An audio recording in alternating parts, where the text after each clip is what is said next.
सबसे पहले पश्चिम वर्धमान की इस पवित्र भूमि को दो हाथ जोड़कर मैं प्रणाम करता हूं। बसेठी के शिव मंदिर, श्याम मंदिर, शीतलदास कॉलोनी के हनुमान मंदिर, महिषासुरी मां काली मंदिर और विंध्यवासिनी दुर्गा मंदिर को प्रणाम कर मेरी बात की शुरुआत करता हूं। भाइयों बहनों, 23 अप्रैल को मतदान होने वाला है। मुझे बताओ, ममता दीदी को टाटा बाय बाय कहोगे या नहीं कहोगे? अरे जोर से बोलो, कहोगे या नहीं कहोगे?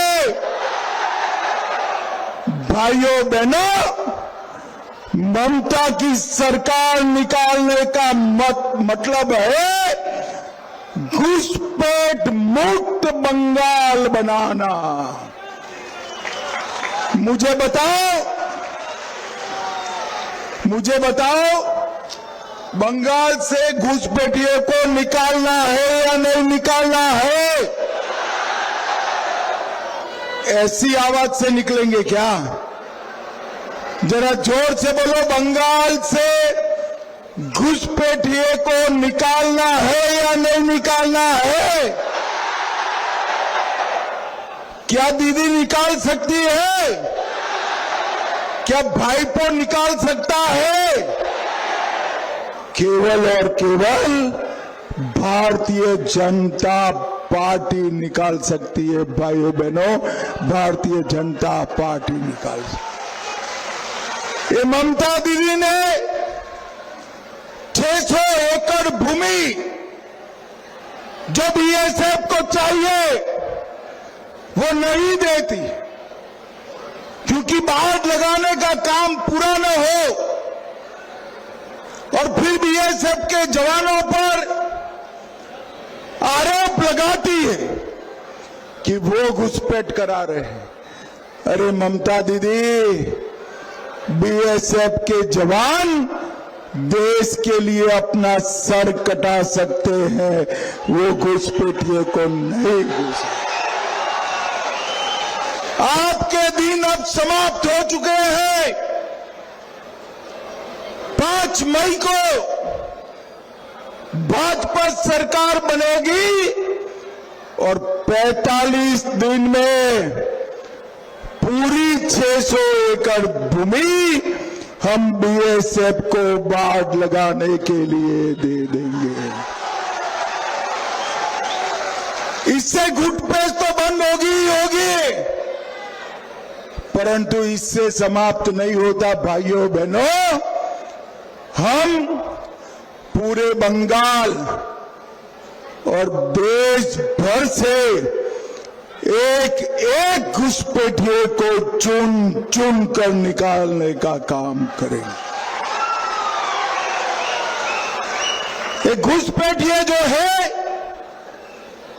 वो हमारे युवाओं की रोजगारी खा रहा है, गरीबों के चावल खा रहा है और देश के अंदर दंगे करा रहे हैं। मैं सारे घुसपैठियों को कहना चाहता हूं कि 5 मई की शाम से ही बंगाल छोड़कर वापिस जाना शुरू कर देना। भैया, आपका टाइम समाप्त है। मैं यहां पर जब पश्चिम वर्धमान में आया हूं, मुझे सुबह कुछ पत्रकारों ने फोन किया कि भैया वहां गुंडों का बहुत त्रास है, दीदी के गुंडे, भाईपो के गुंडे परेशान करते हैं ना भाई, करते हैं या नहीं करते हैं जरा? मगर 23 अप्रैल को मतदान है। मैं सारे गुंडों को माइक में कहकर जाता हूं, अपने घर के बाहर मत निकलना, वरना 5 मई के बाद अपनी खैर नहीं है, खैर नहीं। भाइयों बहनों, बेखौफ बेरोक-टोक मतदान करना ममता के कोई गुंडे की मजाल नहीं है इस बार बंगाल के मतदाता को रोक पाए किसी की मजाल नहीं। बड़ी संख्या में मतदान होते ही ममता का जाना सुनिश्चित हो जाएगा। आप सबकी जिम्मेदारी है कि अपने अपने गांव मोहल्ले से सभी मतदाताओं को 12 बजे के पहले मतदान मथक पर लेकर आना है। भाइयों बहनों, इस जिले की 9 की 9 सीटें भारतीय जनता पार्टी की झोली में डालनी है। मुझे बताओ,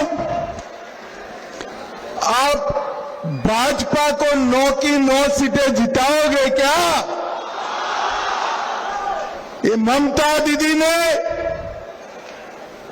एक जमाने में पूरे भारत का औद्योगिक केंद्र माने जाने वाला बंगाल आज युवाओं को बेरोजगार कर दिया। हमने तय किया है कि बंगाल के अंदर भाजपा सरकार बनते ही 5 बड़े इंडस्ट्रियल एस्टेट बनाकर पूरे बंगाल में फिर से इंडस्ट्री वापस लाने का काम नरेंद्र मोदी जी करने वाले हैं।